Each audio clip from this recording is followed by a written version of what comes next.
ঢকুৱাখানাৰ ব্ৰহ্মপুত্ৰ কলেজত অনুষ্ঠিত হোৱা এই নিৰ্বাচনী সভাখনত আমাৰ মাজত উপস্থিত আছে আমাৰ সকলোৰে মৰমৰ স্থানীয় বিধায়ক নৱকুমাৰ দলে ডাঙৰীয়া, জিলা বিজেপিৰ সভাপতি প্ৰদীপ চমুৱা ডাঙৰীয়া, সমষ্টি অসম গণ পৰিষদ দলৰ সভাপতি মহেশ দলে ডাঙৰীয়া, গণশক্তি দলৰ সভাপতি চন্দী ডাঙৰীয়া, মিচিং অট'নমাছ কাউন্সিলৰ অধ্যক্ষ MMKৰ সভাপতি সুনীল পেগু ডাঙৰীয়া, ৰাজ্যিক সদস্য বিজেপি বসন্ত শইকীয়া ডাঙৰীয়া, SGP ৰাজ্যিক সদস্য আমাৰ দুলাল দত্ত ডাঙৰীয়া, অসম গণশক্তি পৰিষদ পাৰ্টিৰ ৰাজ্যিক সদস্য ৰাজু খনিকৰ ডাঙৰীয়া, ইয়াত উপস্থিত আমাৰ মণ্ডলৰ সভাপতি সুনীল দলে ডাঙৰীয়া, দুলাল দত্ত ডাঙৰীয়া, GM আমাৰ বিউটি পেগু ডাঙৰীয়ানী, ইয়াত উপস্থিত তিনিওটা দলৰ আমাৰ বিষয়ববীয়া কৰ্মকৰ্তাসকল, সাংবাদিক বন্ধুসকল আৰু মোৰ শ্ৰদ্ধাৰ ৰাইজ, সকলোকে ধন্যবাদ জনাইছোঁ। বিশেষকৈ মাথাউৰিটো সবলীকৰণ, তাৰ ওপৰত ৰাস্তা, লখিমপুৰলৈ সহজে পোৱাৰ দলং আৰু ধেমাজিলৈ সংযোগী পথ, এই বিষয়বিলাক আমি যোৱাবাৰ আমাৰ নিৰ্বাচনী প্ৰতিশ্ৰুতি আছিল।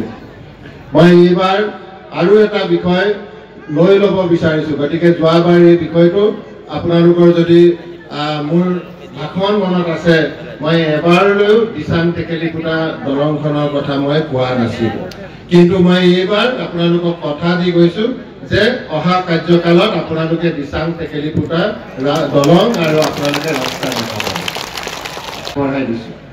আমাৰ এই অঞ্চলৰ কাম কাজবিলাক আমি যিমান খৰতকীয়াকৈ কৰিব পাৰিব লাগে আমি সিমান খৰতকীয়াকৈ কৰিব পৰা নাই, অলপ লেহেমীয়া হৈছে, কাৰণ আমি উন্নয়ন দেখাই নাছিলোঁ। উন্নয়ন দেখা আমাৰ কেইটামান দিন হৈছে, তো সেইকাৰণে এই আহি থকা দিনত আমি আৰু খৰতকীয়া কৰিব লাগিব।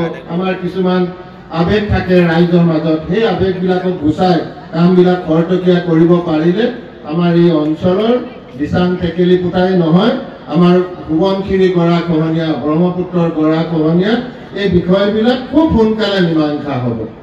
আজি সোৱণশিৰি গৰাখহনীয়াৰ কাৰণে 300 কোটিতকৈ অধিক দি থৈছে, কিন্তু কেছ লগাই থৈ দিছে।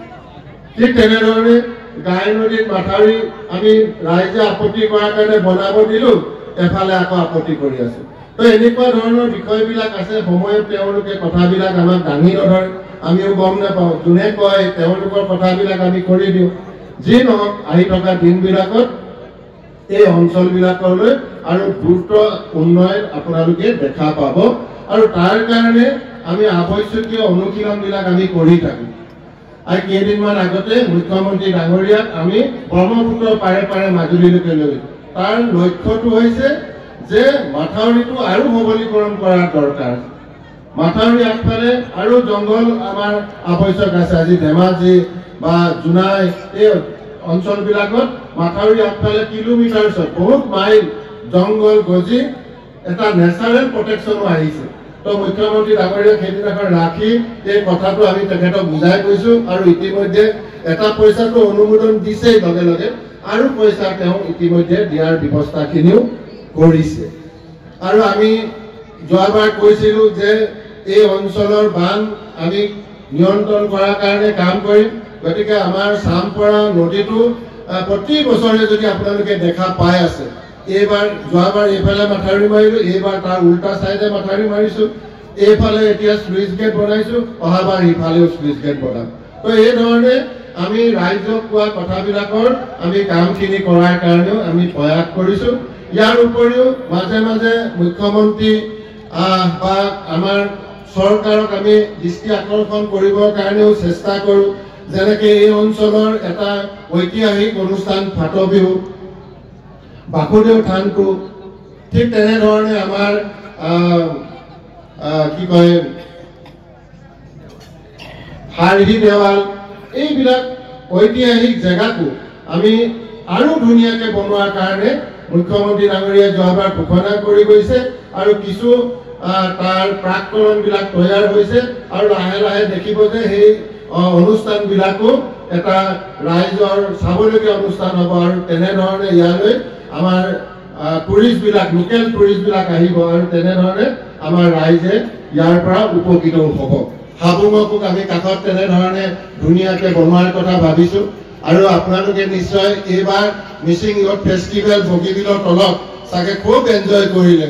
গতিকে সেই স্থানটো আমি হৰ্ণবিল যেনেকৈ নাগালেণ্ডত আছে, মই ভাবোঁ 2 বছৰ বা 3 বছৰ হৰ্ণবিলকো এইটো অতিক্ৰম কৰিব পাৰি। ইমান লাখ মানুহ হৰ্ণবিলতো নহয়, ইয়াত আমাৰ প্ৰথম বছৰতে লাখ লাখ মানুহ ইয়াত আহিছে আৰু যোৱাবাৰ আমি দেখিছোঁ 900 দোকানীয়ে দোকান দিছিল আৰু প্ৰত্যেকে লাখ লাখ টকা তাতে উপাৰ্জন কৰিবৰ কাৰণে সক্ষম হৈছে। গতিকে আমাৰ স্থানীয় যুৱক যুৱতী বা ৰাইজৰ উপকাৰ হোৱাকে তেনেকুৱা সমান্তৰাল বিষয়বিলাকো আমি চিন্তা চৰ্চাখিনি এই অঞ্চলৰ লগত আমি জুৰিবৰ কাৰণে আমি চেষ্টাখিনিও কৰি আছোঁ। অন্য হাতেদি সামাজিক সুৰক্ষাৰ আঁচনি মোদী ডাঙৰীয়াই 10 বছৰত ইমান ধুনীয়াকৈ লৈ গ'ল, যাৰ কাৰণে মাত্ৰ এটা আঁচনি, মাত্ৰ এটা, সেইটো হৈছে প্ৰধানমন্ত্ৰী আৱাস যোজনা। সেইটোকো মোদী ডাঙৰীয়াই শেষৰখন অধিৱেশনত 2 কোটি অনুমোদন জনাই গৈছে আৰু এই 2 কোটি অনুমোদন এই বছৰৰ পৰা আৰম্ভ হ'ব আৰু ৰেচন কাৰ্ড গেছ বিচৰা নিচিনাকৈ আপোনালোকক বিচাৰি বিচাৰি এই বাকী থকা 30% মানুহকো ঘৰ দিয়াৰ ব্যৱস্থাখিনি কৰিব। অন্য হাতেদি বাকী কোনোবাই যদি PM কিষাণ পোৱা নাই, তেওঁ কামটো ভালকৈ জনা নাই, বা কোনোবাই KCC লোন পোৱা নাই, তেওঁ পুৰণা ধাৰ খাই থৈছে কাৰণে পোৱা নাই, বাকী আঁচনিবিলাক চব আপোনালোকৰ দুৱাৰ দলিতে তেখেতে ৰাখি গৈছে। আৰু আমি সেইকাৰণে দেখিছোঁ যে 10 বছৰত এতিয়া লাহে লাহে খুজনীয়া মগনীয়া গাঁৱত আপোনালোকে নিশ্চয় দেখা নাপায়। ঠিক তেনেধৰণে নিজৰ সৰু সৰু ল'ৰা ছোৱালীক খুৱাব নোৱাৰি লোকৰ ঘৰত ৰখা ব্যৱস্থাটো আজিকালি আপোনালোকে দেখা নাপায়। ঠিক তেনেধৰণে 600-700 টকা দিলেও আজিকালি গাঁৱত মানুহে কাম কৰা মানুহ পোৱাটো টান হৈ গৈছে। কেলে? মোদী ডাঙৰীয়াৰ আৰ্থ সামাজিক দিশত কামখিনি ভালকৈ কৰাৰ কাৰণে আজি মানুহৰ ওচৰত খোৱা বোৱাৰ পৰা আৰম্ভ কৰি নিজৰ নাথাকিলেও তেওঁৰ পৰিবাৰৰ একাউণ্টতো পইচা আছে। এই ব্যৱস্থাটো নৰেন্দ্ৰ মোদী ডাঙৰীয়াই যোৱা 10 বছৰত লাহে লাহে কৰি এই পৰ্যায়লৈকে আপোনালোকক লৈ গৈছে। ইয়াৰ উপৰিও মোদী ডাঙৰীয়াই অভিযান লৈছে, মিছন লৈছে, সংকল্প লৈছে যে 24ৰ ভিতৰত মানুহৰ ভাত কাপোৰৰ সমস্যাটো সমাধান কৰিব লাগে আৰু ৰাইজেও নিজৰ দায়িত্ব পালন কৰিব লাগে। নিজৰ ল'ৰা ভাল খেতিয়ক বনাব লাগে, প্ৰফেচৰ বনাব লাগে, পঢ়া শুনা কৰা ইঞ্জিনিয়াৰ চাইণ্টিষ্ট বনাব লাগে। সেইকাৰণে আমি বিকশিত ভাৰত সংকল্প যাত্ৰা, মোৰ মাটি মোৰ দেশ, এই কাৰ্যসূচীবিলাকত আমি শপত বাক্যহে মাত্ৰ কৰাই আছোঁ। বাকী কাৰ্যসূচী মোদী ডাঙৰীয়াই নিজে চিন্তা কৰি আছে যাতে আপোনালোকক ঘৰ, ৰেচন, আয়ুষ্মান কাৰ্ড, স্কুলবিলাকত নেশ্যনেল এডুকেশ্যন পলিচি আহিছে, খুব ধুনীয়া হৈ যাব। আৰু পুৰুষক যেনেকৈ মহিলাক সহজতে আমি এতিয়া লোনৰ ব্যৱস্থা কৰি দিছোঁ, পুৰুষসকলকো খুব সোনকালে এই ব্যৱস্থাটো 100% দিয়াৰ কাৰণেও মোদী ডাঙৰীয়াই আপোনালোকক অভিযান আকাৰত এই কামখিনি কৰিবৰ কাৰণে চেষ্টা কৰিছে। গতিকে এই আৰ্থ সামাজিক দিশবিলাকো এই ধৰণে মীমাংসা হৈছে। গতিকে আহি থকা দিনবিলাকত কেৱল মোদী ডাঙৰীয়াৰ এটাই ইচ্ছা যে আপোনালোকে কৰ্মখিনি কৰিলে আমি বিশ্বত 47 চনৰ ভিতৰত অৰ্থাৎ 100 বছৰৰ ভিতৰত আমি বিশ্বৰ নম্বৰ 1 বা আমি উন্নত দেশ আমি নিশ্চয়কৈ হ'ব পাৰিম। গতিকে এনেকুৱা ধৰণে মিছন লৈ গৈছে আৰু মই সেইকাৰণে কৈছোঁ যে আমি স্বাভিমানত জীয়াই থাকোঁ। আজি আমি কাৰোবাক হাত পাতিব নালাগে। আগতে গাঁৱত মানুহে মিঠাতেল ধাৰ কৰি খায়, চাকি তেল কৰিও ধাৰ লয় আৰু দাঁত মাৰি থয়, ইমানখিনি লৈ গৈছে, দাঁতটো চাই পিনে দিছে নে নাই ঘূৰাই চায়, নিমখো ধাৰ লয়, তাতো দাঁত থাকে বাতিটো।